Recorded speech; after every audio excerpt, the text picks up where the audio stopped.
지독히도 종교적이고 모든 국민이 그냥 종교적인데 전통적인 그 하느님, 하늘 자리에 나중에 전래 종교가 전해지면서 그 자리에 부처님도 들어가고 뭐 하나님도 들어가고 하느님도 들어가고 해서 비교적 큰 희생 없이 이렇게 전래 종교가 전파된 나라 같습니다. 그러다 보니까 너무나 종교적이다 보니까 우리는 국상을 치러도 종교 행사를 적어도 4번 하는 거로 저는 알고 있는데요. 그런 나라가 어디 있겠습니까? 그래서 이런 것들이 다 우리 하늘을 숭앙한 전통이 현대화돼서 우리 민족의 저력이 다 되고 있고 국민들이 훨씬 더 도덕적이고 저는 그렇다고 믿습니다. 그래서 어쨌든 그래서 제가 다시 한번 강조해 드립니다만 우리 고대사를 쭉 훑어보면은 우리나라의 모든 근본은 하늘이다. 이거는 종교가 아닙니다. 오늘 제가 말씀드린 내용은 종교하고 아무 상관이 없습니다. 예를 들어서 고조선 이전에 우리나라 문화가 뭐 더 있었을지도 모른다? 그 종교가 무슨 상관이 있습니까? 전래 종교하고. 우리 역사가 길다는데. 예를 들어서 이것도 우리 문화지 종교하고 아무 상관이 없습니다. 물론 전통 종교는 종교에서 이걸 인용하는 부분이 있습니다. 그건 우리 전통이니까. 근데 그건 뭐 어쩔 수 없는 거죠. 그러나 전래 종교하고는 명확하게 차이가, 우리 태극기는 세계에서 유일한 우주론 국기였다. 그 의미를 이해하려면 상당히 그 시간이 오래 걸리는 그 깊은 지식이 담겨 있다는 거죠. 그러니까 정리해드리면 태오복희의 8개 중에서 천문에 해당된, 지리에 해당되는 4개는 빼고 천문에 해당되는 4개를 가지고 만든 것이 우리 태극기다. 세계의 유일한 우주론 국기라는 거죠. 이웃나라 일본은 태양, 중국은 피타고라스의 별 5개지만 아랍에 가면 뭐 달도 나오고 뭐 서양에 가면은 뭐 삼색이 많이 나오죠. 자유, 평등, 뭐 사람이 사는 문제지만 우리 태극기는 맞든 틀리든 우주의 원리 그 자체다. 그다음 개천절은 우리나라에만 있는 공휴일이다. 우리는 뭐 국가 뭐 건국기념일 이런 말 안 쓰죠. 개천절. 그다음에 우리 애국가는 다시 새겨봐도 동해에 있는 그 많은 물이 다 마르고 백두산이 흙이 닳도록 하늘이 돌봐준 나라다. 참 고상한 가사죠. 그다음 우리 문화 자체가 하늘을 천벌을 두려워하고 하늘이 도와야 일이 되는, 그러니까 이런 것은 종교하고 상관이 없는 거죠. 이런 한국 사람이면은 이미 그러니까 하늘에 대해서 상당한 선민 사상을 가지고 있는 겁니다. 우리는 본인이 원하든 원하지 않든 거기에 따라서 그 이름도 짓고 새 신수를 보기도 하고 뭐 그것이 과학적으로 옳다 그르다 할 중요한 것이 아니라 우리 전통이 그렇다는 것입니다. 그래서 특히 국민들이 아까도 말씀드렸지만 굉장히 차원이 높은 아주 종교적인 국민입니다. 제가 축구를 보다 보면 골 넣고 기도하는 선수는 나 우리나라 선수밖에 못 봤어요. 그렇지 않습니까? 예. 어쨌든 참 우리나라는 지독히 종교적이다. 그거 하나만으로도 충분히 증명이 될 것 같습니다.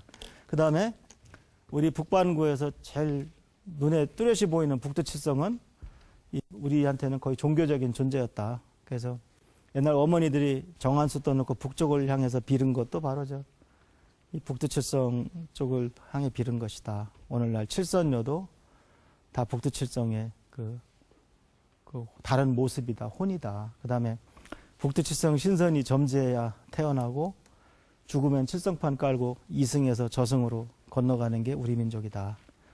그 다음에 하늘이 구천이기 때문에 구를 숭앙해서 아무리 바둑을 잘 둬도 9단이라고 하지 10단이라고 하지 않는다. 뭔가 모든 것이 다 틀이 잡혀서 질서정연하게 우주의 원리대로 살아온 것이 우리 민족이다. 그렇게 확신할 수 있었습니다.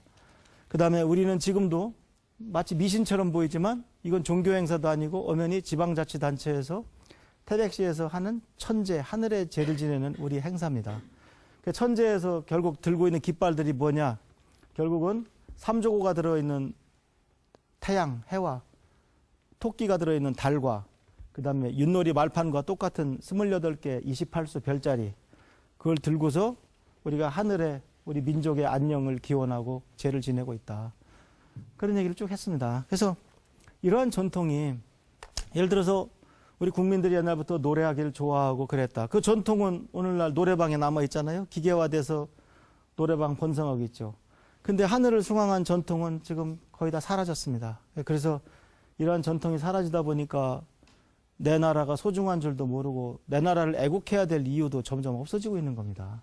그래서 제가 중간에 몇 번 강조했지만 이 세계화 시대에 우리 정체성을 잃어버리는 것은 바로 유랑민족으로 가고 있는 그 지름길이라고 생각하면 된다 이겁니다. 그러니까 오히려 우리가 뭐 어떻게 들으면 그럴듯하죠. 뭐 한국 사람 개성 이런 거 다 지우고 나도 뭐 똑같이 영어 잘하고 그냥 정말 세상에 어울려서 이렇게 잘 사는 게 세계화 같지만 의외로 결국 내가 한국 사람이라고 하는 것은 그걸 내가 떠날 수가 없다. 내 피부가 바뀌는 것도 아니고 생김새가 바뀌는 것도 아니고 그건 외국 사람은 결국 나를 한국 사람으로 대하지 그걸 벗어날 수는 없다. 그렇다고 해서 세계화 시대에 우리가 순혈주의를 주장하고 국수주의를 주장하면 안 되겠습니다. 그다음 우리 교포들이 나라를 떠난 배신자라고 생각하고 그건 정말 답답한 사람들이죠.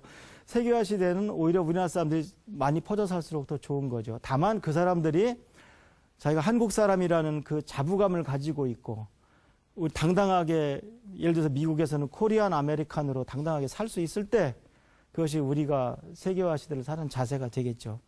그래서 제가 심지어 이런 비유도 했습니다. 김치가 냄새가 나니까 외국 사람 앞에서 안 먹는 것이 아니라 오히려 외국 사람들을 전부 먹게 만드는 것이 세계화의 방향이다. 우리 정체성이 분명을 해야 우리가 앞으로 이 세계화 시대의 그 경랑을 헤치고 나가서 세계 무대 주역이 될 수 있다고 저는 생각하는 겁니다. 다민족 국가 피할 수 없는 우리 운명입니다. 그 대신 외국인들이 들어오면은 우리가 오리엔테이션을 해야 되겠죠. 이 나라는 무서운 나라다. 이 나라는 참 가림이 많은 나라고 자기가 먹는 술에 자기가 따라 먹어도 흉보는 나라다. 이 나라는 자기가 먹을 것에 자기가 채우는 것을 정서적으로 허용하지 않는 나라다.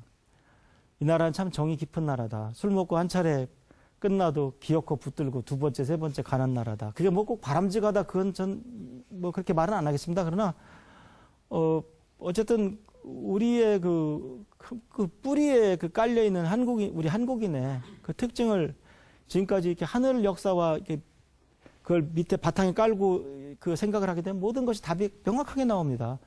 그러니까 심지어 제가 어떤 예를 들었냐면은 초현대식 빌딩을 짓고 우리가 돼지머리 넣고 고사를 지낸다고 우리 참 미신 믿는 것 같처럼 스스로 자조할 수도 있겠다.